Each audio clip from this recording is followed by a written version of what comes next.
Our first speaker, Luke Staton, is a motivational speaker and performance coach. Luke started his life as a professional football player. He's had 18 caps for England, played alongside of Steven Gerrard, Michael Owen, coached by the likes of Kenny Dalglish and Roy Hodgson. He's worked for many companies such as EDF, Energy, Ping, Macmillan Cancer, and Travelex. He currently works with many football academies throughout England, including Chelsea Football Club, our local team Blackburn, Bolton, Millwall, to mention a few. He's a TEDx speaker, the founder of the Next Generation programme. Please welcome to the stage, put your hands together for Luke Staton. That's pretty good, that. Well done. Thank you. Hello, everyone. Hello. Just put your hand up if you've travelled from the US to be here today. So they're going to be the ones that are going to get the room going, because quite often I say this when I start a talk, you stand here and it's so English, isn't it?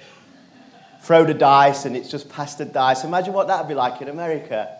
They'd be throwing at people, wouldn't they? With loads of energy. And I was fortunate enough to travel to America to do some speeches out there, and I was so overwhelmed with the reception. I remember standing there thinking, I'm not that good. I'm not that good. They got me on stage and everybody stood up and everybody started to clap, and then I come back to England.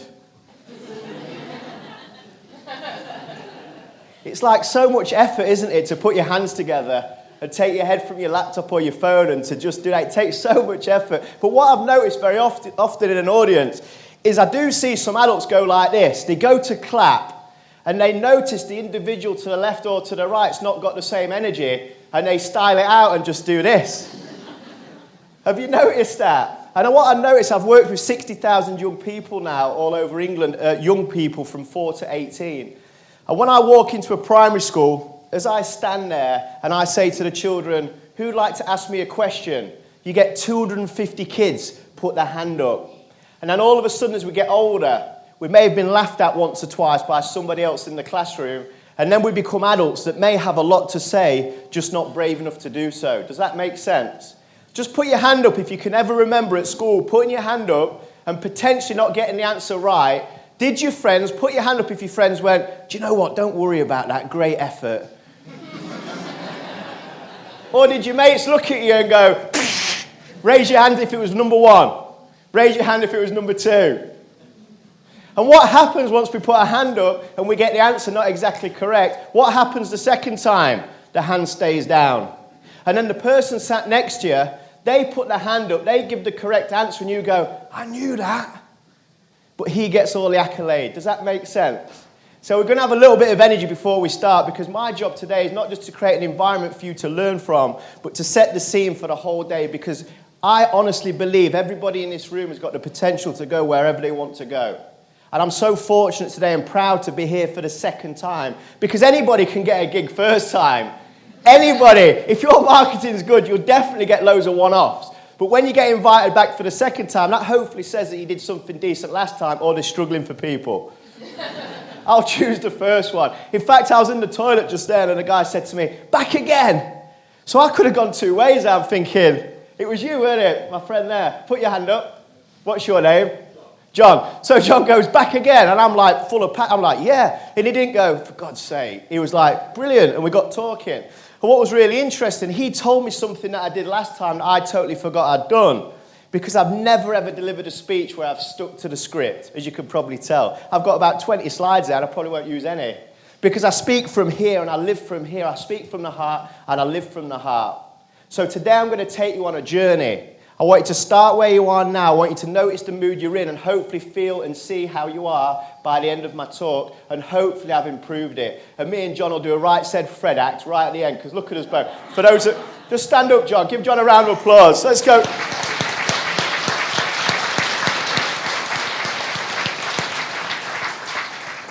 So today I'm going to talk about culture and purpose and people, because quite often I walk into a corporate organisation and it's very corporate, and that's the opposite to what I am, but that doesn't mean I can't add value to that kind of setup. I'm on the train about 6 or 7 months ago, and I jump onto the train. Oh, that's me, by the way. I forgot about that slide. Someone once said to me, if you show a slide of you as a kid, everyone likes you from the off. Look at that. That was a photo of me as about a 3-year-old kid with a dream to become a professional sportsman. Little did I know from that photograph it would take me to places I'd never have dreamed of. And today to be here in front of you, this is bigger than any achievement for me, than any sporting achievement. For me to be from where I'm from, to be stood here is very proud for me to be. I always remember my mum as a kid growing up at that kind of age and upwards. She used to say one thing to me: whatever you do, son, do not live your life like me and your dad. Do not live your life like me and your dad. Go for more, strive for more, be brave. So today I'm going to be brave and share as much as I can in the time that I've got. I'll give you everything that I've got in this 2-hour slot that they've given me that they don't know about. I'm going to give you everything I've got. Just before I go into the next phase, what we're going to do, I'm going to walk back on stage, because this is fucking brilliant on my Instagram. And Paul will be filming, won't you, Paul? You ready? So I'm going to walk back on stage and you're going to clap, stand up, clap, get some energy into your body, and then we're going to go all in. Are you ready? Are you ready? Okay, come on, let's go!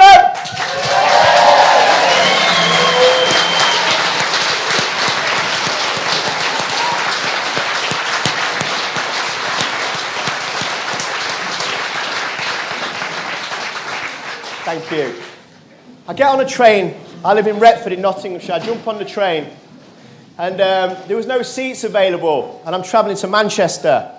So as I get on the train, it reminded me of that kid that used to get on the train to go to football trials that couldn't afford the fees. So I used to hide in the toilet, hide underneath the table. And if there was a group of us, we used to take it in turns. If there was 4 at a table, the 4th person used to hide under it, and 3 of us would cover him, so he got the ticket for free. So I get on the train, there's no seats, and I had got a ticket. So I take a seat on the floor, as you can see behind me there. This little boy, I bet he was 14 to 15 years of age. He comes up and he runs and he jumps over my legs just to get on the train. Now, as he gets on the train, the conductor comes round and the conductor starts to ask for everybody's ticket. As the conductor's asking for everybody's ticket, there's a businessman. I think you can see his shoes just in the corner. And he's got this nice Rolex on. He's got his briefcase. He's looking very fly, beautiful suit. And as he stood there, the conductor goes to the businessman and says, "Have you got your ticket, sir?" He says, "I'm not buying a ticket." He said, "What do you mean?" He said, "I haven't got a seat." He said, "You still need to buy a ticket, sir. I'm really sorry, because everybody on the train needs a ticket, or she won't be able to get off. I am not buying a ticket until you find me a seat." So straight away my headphones come off and I look up at this guy, and that got me a little bit because I don't like that kind of behaviour. And I looked at him, and this little guy, about 65 years of age, the conductor, is pleading with the gentleman to buy the ticket. He said, "I'm not buying a ticket until you find me a seat." So the little old guy who's trying to get the ticket, shaking a little bit, he turns and he starts to walk off. As he walks off, just to the right-hand side of him, you can't see him in the picture, this 13, 14, 15-year-old boy, he says, "Mr. Conductor." And the conductor can't hear him because he's working his way down the train. He says, "Mr. Conductor." And the conductor turns round and says, "What?" He said, "Can you come here, please?"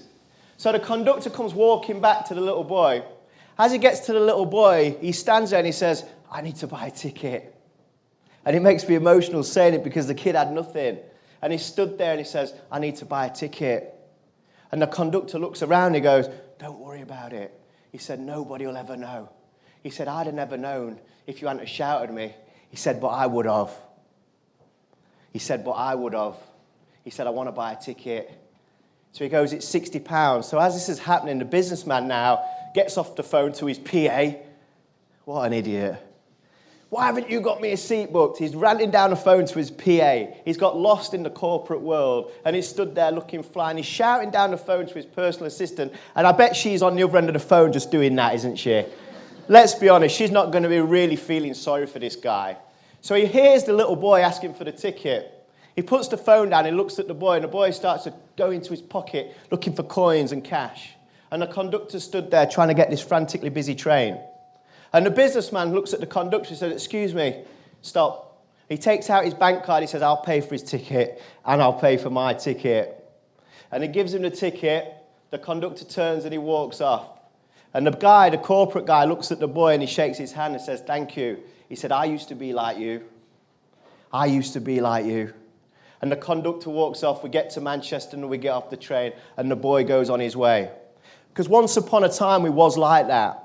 And then we go sometimes into the corporate world and we allow it to shift our behavior because of the environment that we're in. Now, every single one of you, in fact, just put your hand up if you own a business. Just put your hand up if you own a business. Put your hand up if you work within one. Put your hand up if you would like to own one. If you sat next to your boss, maybe keep your hand down. Put your hand up if you would like to own one. Put it up. Don't be like, let's put your hand up. If you put your hand up, let's put your hand up. Cool. Often I see people go into an organization, into the corporate world, full of energy, full of passion, full of desire, full of a want for more from life. Then what happens is they go into an environment that they allow it to detract from who they are as an individual, and then they blame the organization and the culture for their behavior. Does that make sense?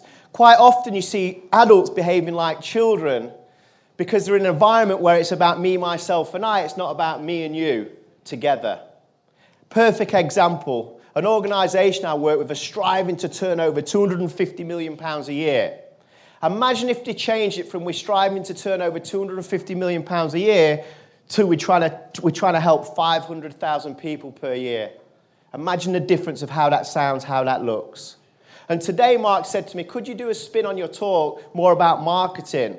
And the reason my first slide said our people are powerful beyond measure, because there's no better marketing tool than the individuals within your company. They're the best marketing tool you can ever have. What's the point having a shiny brochure if the heart of the organisation isn't lived by the people? You've probably noticed to my right-hand side, to your left, is an old football boot there. That's the same football boot I wore as a kid at the age of 8, and I carry that with me wherever I go. It's got holes in with black masking tape wrapped around to keep the water out. Because remembering our upbringing and our values and the beliefs of who we are is vital when we step into an organisation, because we can't change the organisational culture, but we certainly can make sure that we don't lose our way within the organisational culture. Does that make sense? I walked into a school recently, and I have a script when I go into a primary school. I have a talk that I do in this primary school, and I walked in, and I'd been there 2 years prior, and I walk into this primary school, and as I walk in, this little boy looks at me, and bearing in mind, I've got the football boot there, and I'm just about to deliver a speech. As I'm about to deliver a speech, he looks at me and he goes, I remember you. And I'm like, okay. When from? He said, you came here a few years ago, didn't you? I said, yeah, I did. And I'm thinking, I hope you can't remember what I'm about to talk about, because this is all I've got to talk about right now. And I'm stood there, and he looks at me, 250 kids. He said, you told us a story about a football boot with holes in, but your dad didn't have the money to buy you new ones, so he used black masking tape. That's what I asked my dad to do now, Luke. I'm like, brilliant. I said, can you remember anything else I talked about? He said, yeah. I said, what else can you remember? He said, you showed us a photograph of you kicking a ball when you was a little boy. And then you told us about you went to Wembley Stadium at the age of 8 years of age to watch England play. And your headmaster stood beside you and he said 6 words that totally changed and transformed your life. And I'm like, what was the word? He went, I can't remember it. So it was something like, that could be. And so I went, you one day. I'm like, I'm in trouble. As amazing as it was, I'm stood there and I said, okay, come to the front, young man. He comes to the front. I said, tell everybody what else you can remember. And I stood back thinking of what else to talk about. And 3 days ago, I said to Emily, just out of interest at Digital 22, is anybody going to be there that was there last time? She went, yeah, about 60%. I was like, right, I better go back to the drawing board then. Oh, so there's going to be a lot of Johns going, are you back here again? Because I want to be back here for the 3rd time, for the 4th time, for the 5th time. Now, as I'm stood there and that kid comes to the front, something clicked right in my mind. The power of what? The power of people. The power of telling a what? Story. I want you to write this down as a title on your page, okay? What's my story? Just write this down. Hopefully you've all got pens and paper. What's my story? Just write this down, guys. What's my story?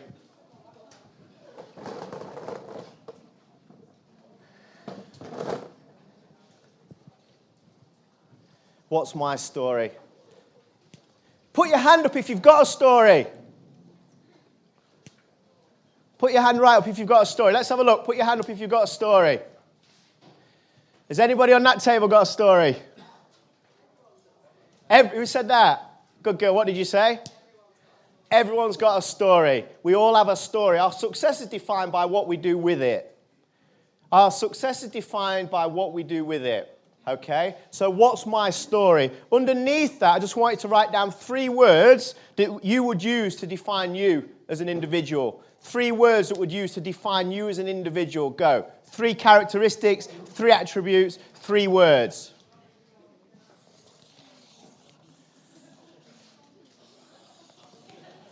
Three characteristics, 3 attributes, 3 words that come to your head that describe you, about your story or about how you are, who you are as an individual. Just 3 words, 3 characteristics. Just put your hand right up in the air when you've done that, so I can see that we've all done. Just put your hand up when you've done that. 3 words, 3 characteristics, 3 attributes. Okay, who will just share one of them? Luke?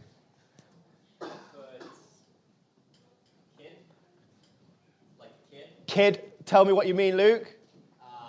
For anyone who knows me, I act like a 5-year-old at like all times. Brilliant. Both the mind and the heart. Definitely. So you focus on the child within. Yeah. Yeah.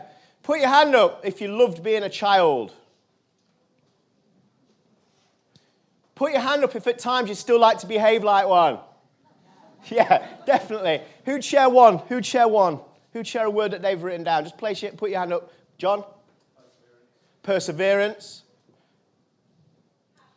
Passionate. That's what you'd use to describe you.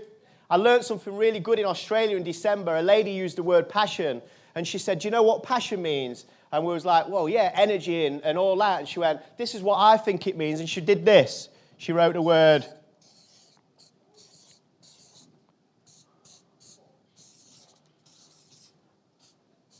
What do you think that means?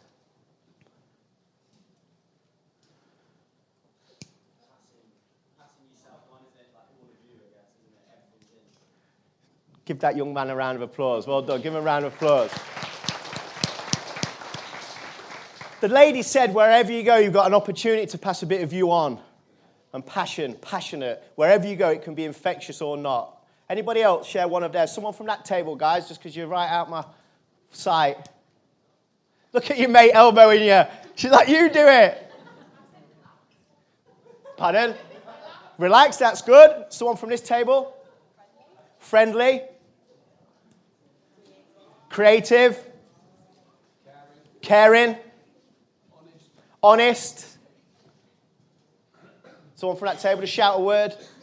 Driven. Brilliant. Back table, please. Curious. We've had kid. Loyal. Anything else from the guys watching?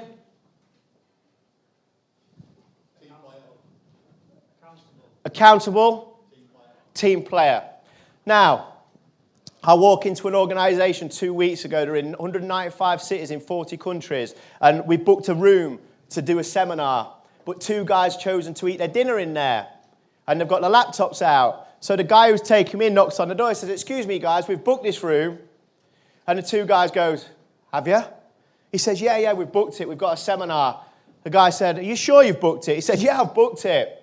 I've definitely booked it. He said, do you mind telling me under what name and who you booked it with? What is that guy showing towards him? Offensive? What's the lack of? Respect? Who said that? Trust. Okay, cool. So, write this word down, guys. Feel free to copy this if you want to. So, I want you to put yourself in one of these categories that I'm going to do now. I took this exercise from a brilliant expert in leadership, which is Simon Sinek. And he talked about when he worked with the Navy SEALs. What is it about them guys that they select them on? Why do they select these people? They would choose trust over someone who performs well. Wait till I've got going. You've taken it. You've ruined my whole thing. That's 20 minutes. I'm joking. Great answer. They would choose trust over Someone that performs well. Fantastic. So, often in organizations, you may be able to relate to this. You get a lot of this up here, which is high performance and low trust. You can probably think of loads. People that perform really well, but actually, would you trust them if they took your wife out for a drink? It's a big question. Now, the individual that none of us want to be, or certainly have on our teams, is the low performer with low trust. They're just not an asset to anybody, and I don't think anybody wants to be that kind of guy, okay? Now, what you've got over here is medium performance and high trust, low performance, high trust, and up here, you've got the ultimate individual, high performance, high trust.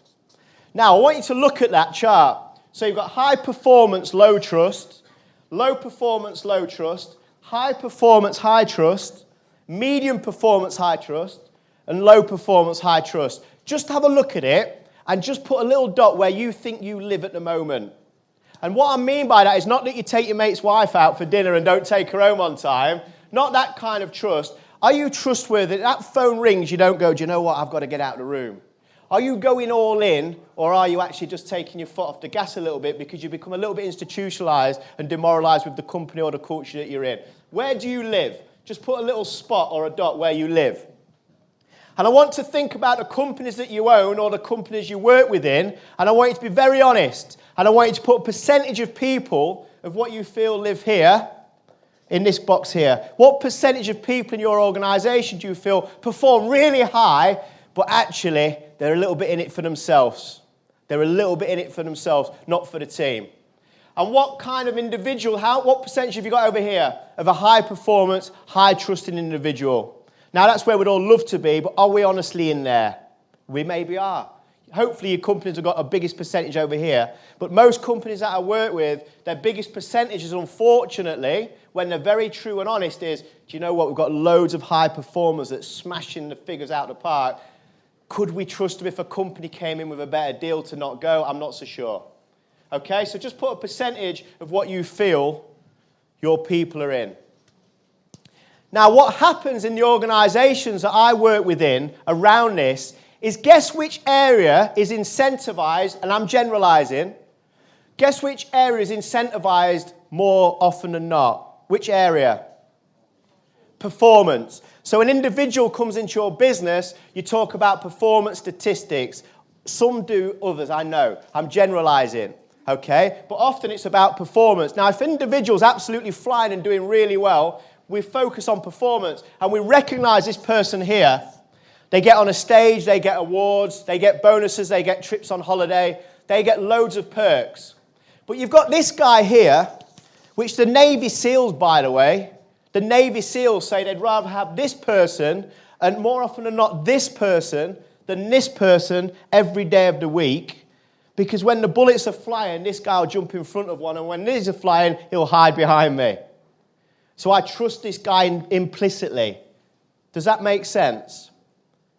So they prefer to have this kind of person than this kind of person, yet we recognize this with awards, money, and everything. Put your hand up if you can relate to that. I'm not saying you do it as a business. Just put your hand up if you can relate to that kind of structure and culture within an organization. Usually the top salesman is the one that earns the most money, quite often. Now imagine a world where we incentivize people for showing trust and togetherness. And rather than giving someone a check of a bonus for doing really well, we let them go and watch their children at sports day. We let them go and spend a day a month working with a charity to come back and express what a great day they had working and giving back to the community. Guess what kind of individual you're starting to create then? What kind of individual are you starting to create? Someone that's happy, loyal, more trustworthy. And guess what happens to their performance when they feel like that? It goes high, it improves, it gets better. But we often think monetizing excellence is the way forward, but it's not. Because that kind of individual will move on for more money at the click of a fingers. Look at Digital 22 for a great example. Started in a bedroom above a post office. And now you've got 42 members of staff putting on events like this, bringing like-minded people together. And when you walk around their environment, people are happy, loyal, the morals are there, the principles are there, the values are there. Now you can probably see behind me, it's going to go. What team's that? We're going to do the hacker. Shit, Luke says shit. I don't know it, so we can't do it. What words come to mind when you look at them? No dickheads. Brilliant. One of their principles, one of their values, it says on their website is no dickheads. They just don't allow dickheads in their environment. We've all got plenty of them, and I know that. Okay? It's how to make sure we don't what? Be one. Who said that? Well done. How we don't become one. The most formidable organisation of all time. The most formidable organisation with less people because their culture is born on what? Respect, trust, loyalty. One of their values is called cleaning the sheds. After every game, guess what they do? They sweep the floors. Brilliant. They sweep the floors. Richie McCaw, 130 plus caps for his country. He says, you're going to do that, you're going to do the bins, you're going to mop, and you're going to tidy. Guess what happens? I'm not trying to do this to help us tidy up for Digital 22 either, by the way. But guess what happens when we're in a meeting, often in a room? What do? Often we see. We just leave the cups for somebody else to sort out. The hotel room that I slept in last night, I've got this crazy thing. I tidy it as if I've just entered it. Because my mum was a school cleaner and she was a cook. So I know my mum used to have to walk into environments that she had to tidy up. So I've got a reason to make that bed. Even though they're going to strip it, it'd probably be better stripping it, wouldn't it? But I want it to look tidy when that lady or that guy walks in to make that room a better place. Because they might smile and go, wow, somebody's thought of me. The most formidable organisation of all time, yet how come do you think more common than not in businesses, it's the opposite to that? Why do we think that is? Money. What do they play for? The pride of what? The country, the jersey. They play for a purpose. What does purpose mean? A common goal within the organisation with yourself. Put your hand up if you know your organisation's purpose. If you know it. If you could literally stand there and reel it off. Yeah? Is it your company? Yeah? It's a good job you know it. I love it, Luke. It's a good job. Is it your company? It's your company. Why do they know it? Why do they know it? Because it's theirs. Now imagine the power of telling your story to your people. Imagine the power when they all buy into the same purpose and the same cause as you. What do you start to look like? Not 15 aggressive guys, but you'll become like an All Blacks culture. I want to show you a little video now. And this is how they talk about their organisation, their culture. This is how they talk about the people within it. And I want you to relate that to what do you do when you get up in the morning. What do you stand for as you sat there? What kind of person do you want to be known for? When you pull on your jersey in the morning, who are you representing other than just yourself? Who's the person that's made sacrifices for you to be sat where you sat looking as good as you do? Who's the person when you was like me kicking a ball that dedicated their time, effort and love to you to give you an opportunity to be where you are today? Who's the one that you're doing it for other than just yourself? Can we press play on the video, please?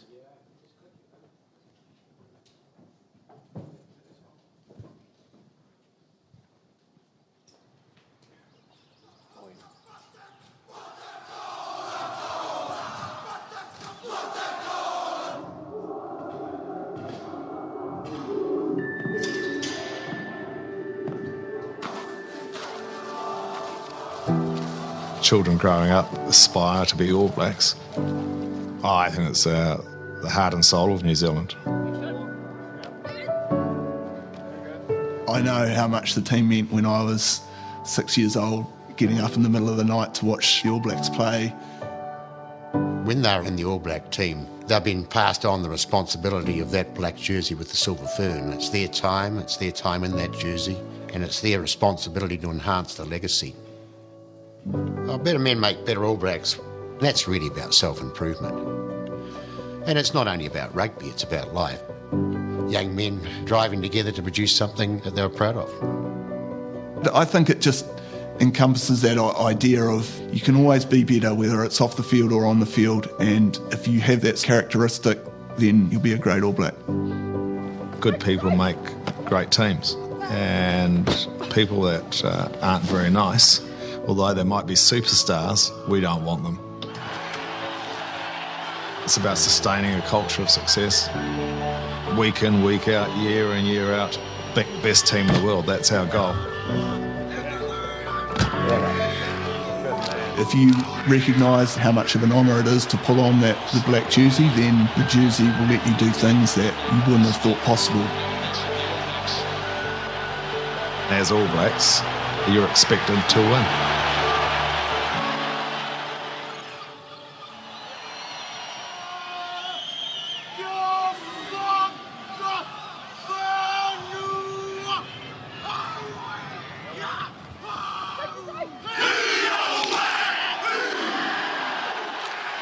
And does it give us any advantage to Haka? Without question. It's about going to battle with your friends and your mates, standing shoulder to shoulder. It's not only about playing great rugby on the rugby field, it's about how these young men conduct themselves off the pitch. That humbleness, keeping your feet on the ground, realising that you can get better all the time. The legacy of the jersey is more intimidating than any opposition. And the key thing for us as past All Blacks is to make sure that legacy continues. I'm just very grateful that I got to spend as many years playing, for a team that I loved. The last 100 years, the All Blacks are the most successful sporting team ever. And long may that continue.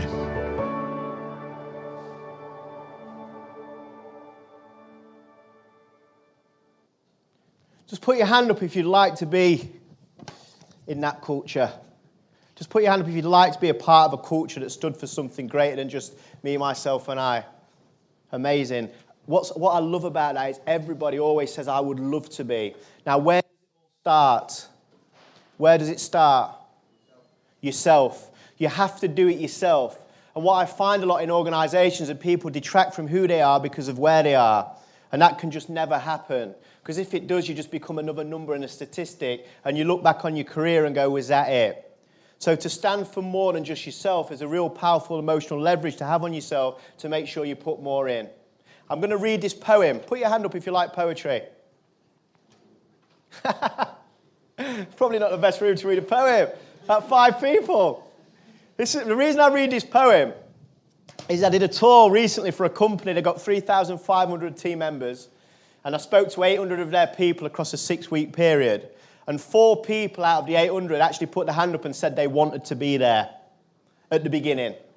Hopefully some left and enjoyed it, but 4 people out of 800 wanted to be there.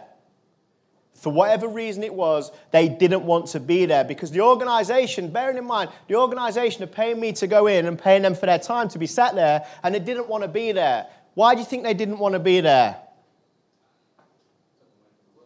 Took them away from their work. Didn't think it would be beneficial. Does anybody like to be told what to do? Put your hand up if you like to be told what to do. They was told they had to be there at 9 a.m. Straight away, people walked in so mad. So I realised quick, I've got to try and shift their mindset. I'm going to read this poem. It's by a lady called Valerie Cox, and it's called The Cookie Thief. And for me, it really describes really well about as we get older sometimes, going from that primary school kid at 4 and 5 that puts his hand up, that behaves like the child, that's full of energy, starts to become a little bit narrow-minded with their thinking, and it affects our performance and our trust. A woman was sitting at an airport one night with several long hours before her flight. She hunted for a book in the airport shops, bought a bag of cookies and found a place to drop. She was engrossed in her book, but happened to see that the man sitting beside her, as bold as could be, grabbed a cookie or two from the bag in between, which she tried to ignore to avoid a scene. So she munched the cookies and watched the clock as the gutsy cookie thief diminished her stock. She was getting more irate as the minutes tickled by, thinking if I wasn't so nice, I would blacken his eye. With each cookie he took one too. When only there was one left, she wondered what would he do. With a smile on his face and a nervous laugh, he took the last cookie and broke it in half. He offered her half as he ate the other. She snatched it from him and thought, oh brother, this guy has some nerve, and he's also so rude. Why, he hasn't even shown any gratitude. She boarded the plane and sank in her seat. Then she sought her book, which was almost complete. As she reached in her baggage, she gasped with surprise. There was the cookies in front of her eyes. If mine are here, she moaned in despair. The others were his, and he tried to share. Too late to apologize, she realized with grief that she was the rude one, the ingrate, the thief. Just write down one message that you took from that poem real quick. Just write down one message that you took from that poem just real quick. The first thing that came to your mind. You might relate it to something that you did last night, this morning. My keys was on that table. My keys was definitely on that table. Well, they're not on the table, so you must have moved. You've moved them. What about when the email comes through and you start to type angrily and you want to send it and we've got it wrong? Put your hand up if you've ever got a situation wrong. Let's have a look. The glasses that we look through depends on what we see. Sometimes taking a step back between the stimulus and the response and creating that space to think about a result and our outcome is where the magic lives. Very often, especially in the corporate world, I see people so ego-driven. I did that. You said you would do that. You haven't done this. And actually, we're not looking at ourselves first. I hope you've enjoyed all that I've given you for the last 30 to 35 minutes. I've had a great time speaking to you. Thanks to John for getting up. We won't do the right, said Fred. Thanks for your time, everybody. Thank you. Thank you.